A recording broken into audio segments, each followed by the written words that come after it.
Hi everybody, this is a special little video dedicated to you, my regular viewers.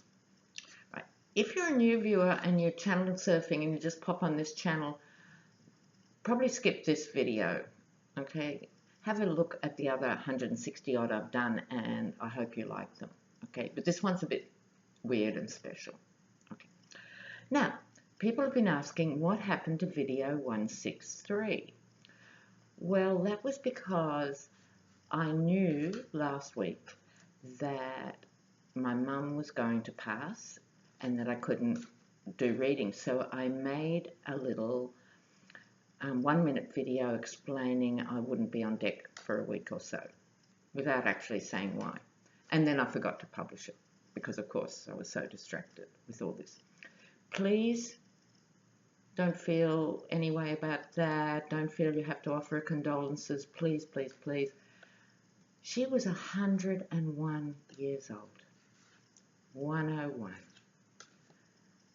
Mate, she was an Amazon, and we in the family were all actually just relieved and happy for her.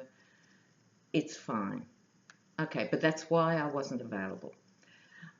Okay, and was sort of scattered enough to not put it up. And then when everyone said what happened to 163, I thought I'd put it up, and then it was up for half an hour, and I thought, well, there's no point really, is there, because it'll just confuse people. So I took it down again. So that's what happened to 163. I've also had a lot of requests, not just from Australian viewers. I think, what has happened in Australian politics recently? So I am going to do a short reading on Australian politics. We've had another coup, it seems. While I've been looking at America, it's all been going off in Australia. And we have had what we call a leadership spill. So in Australia, you have a Prime Minister who's head of usually one of the two main parties, which are the Liberals and Nationals that are conservative, like your GOP, and Labor that's like the Democrats. Only they're all awful. So much the same story, of course, for a whole range of obvious reasons. The Labor Party, that used to be the party of working people, has been in bed with this whole idea of trickle-down economics and wage stagnation, and the unions have been rolled back and all the usual things. At the moment, the Conservatives are in. And what has happened for these last 10 years is when you get a party in, normally they run 4 years, and halfway through, people in the party decide, this isn't the leader for us, we're going to have a coup and elect another leader, but we're going to keep governing. And they keep doing this. Both sides keep doing this. Kicking out the leader that people elect, because we vote for the parties more than the actual leader. And what happens then? Well, the voters get the shits and at the next election vote them out. So it doesn't work, but they keep doing it. It's really weird. So this is a little reading on our new Prime Minister, Scott Morrison. In the Australian sort of slang tradition, he's called ScoMo, short for Scott Morrison. And he is a conservative. He belongs to some happy-clappy, weird branch of evangelical Christianity. He supports the children in detention. Yes, in Australia we have not only the highest juvenile detention rate of our Indigenous population in the world, we also do offshore processing of illegal migrants. So that is when people are trying to get to Australia by boat. They are called illegal migrants, even though by international law it is not illegal to seek asylum. They're not actually illegals, they're refugees. But that doesn't matter whether the Liberals are in or Labor's in.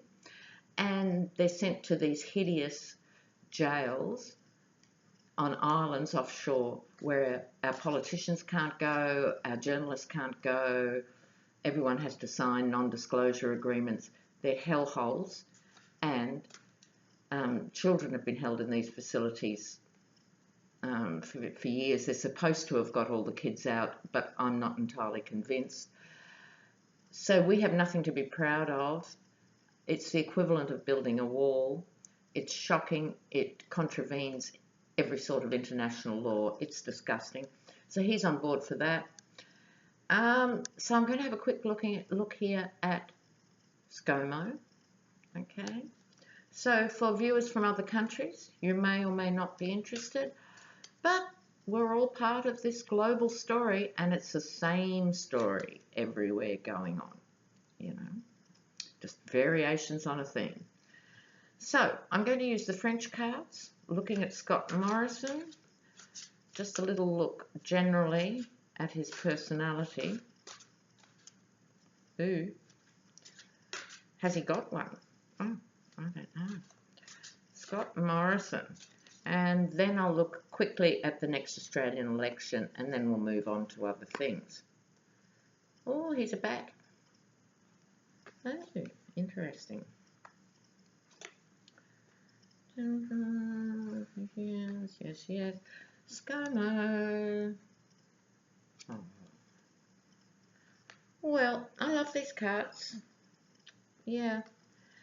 Now, there's a circus element to them, and there's a circus element to Australian politics, and it sort of lends itself.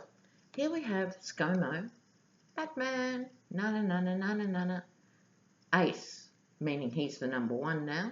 He's got the big gig, top of the bat pile, rules the bat cave in Canberra, our glorious and boring capital. Oh, sorry for any Canberra viewers. I'm really sorry. Joke. Okay. Now, behind him, he was not the worst of the worst. He gets the temperance card. More reasonable than some, less reasonable than some. But we mustn't forget that temperance is also about negotiation. And if you're going to topple a sitting Prime Minister by getting the numbers in the back room, you've been doing some negotiating, and you've been promising some of our more fly-by-night nutcase senators the world. So, like in other countries, we have the major parties, but we also have other parties, like the Green Party, that's about 10% of the vote, 10 or 12, and then we have ones with tiny percentages that just hang around to niggle in Parliament, like the Fishers and Shooters Party and, you know, some real fringe stuff. We've also got the glorious One Nation, which is basically going back to the White Australia policy. So he's no doubt got in bed with what we would refer to as the rat bag element, and it's evident that he did the deal. Okay. Underneath this, the rising star. He is a rising star because a week or so ago he was a mere mortal, and now he's the leader of a country. We'll see how long his star lasts. Well, I'll just answer that question, will I? Not long, because he gets the Nine of Winds, which is the Nine of Swords, which is that tragic figure in the Rider-Waite deck. He's going to do a big gulp and go, why the fuck did I think this was going to be a good gig? I don't know, ScoMo. Why? Outcome. Well, Page of Wands, he's not up to it. He's a bit naive. Well, he's very naive, really.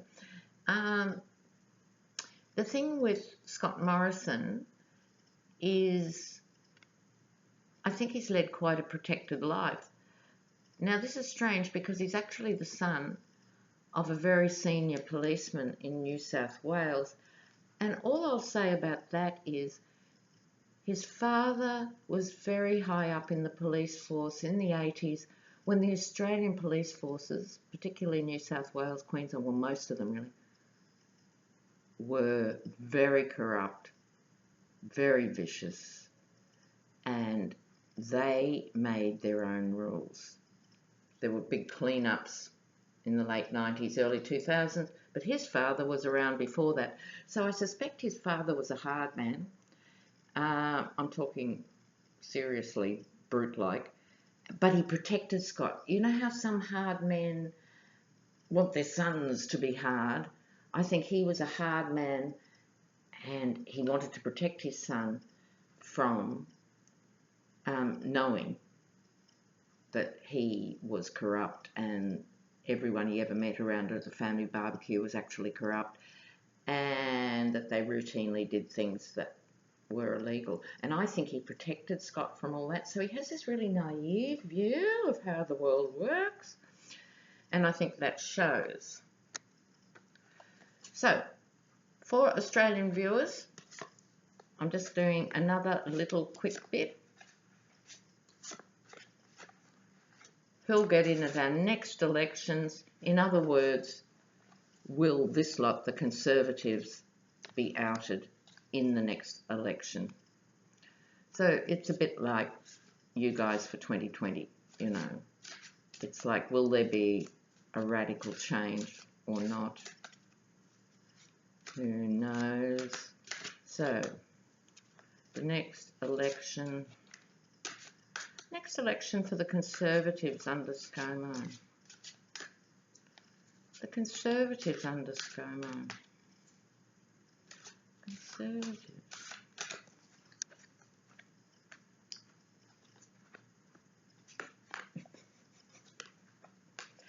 Well,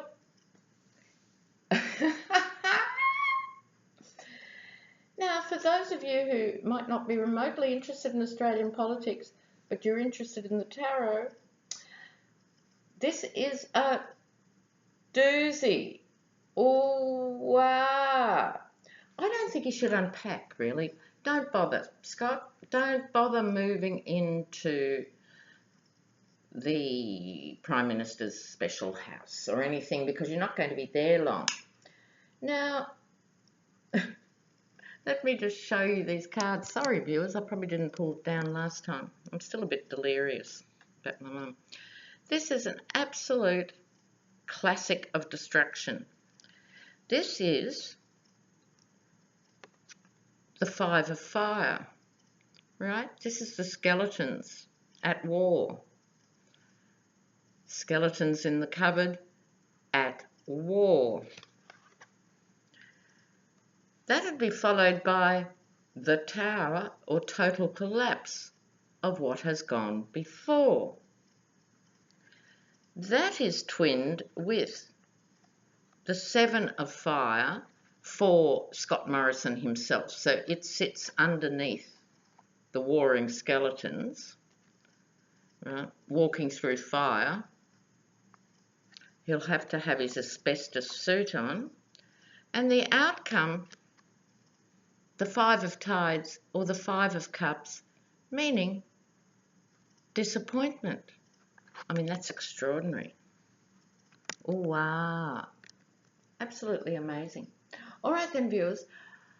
I am going to leave it there for now, but I'm going to come back. I might even do one now if I have a cup of tea and have the energy. I might do another one now, or if not, certainly in the morning, because so much is going on. Okay, I love you. Bye, guys.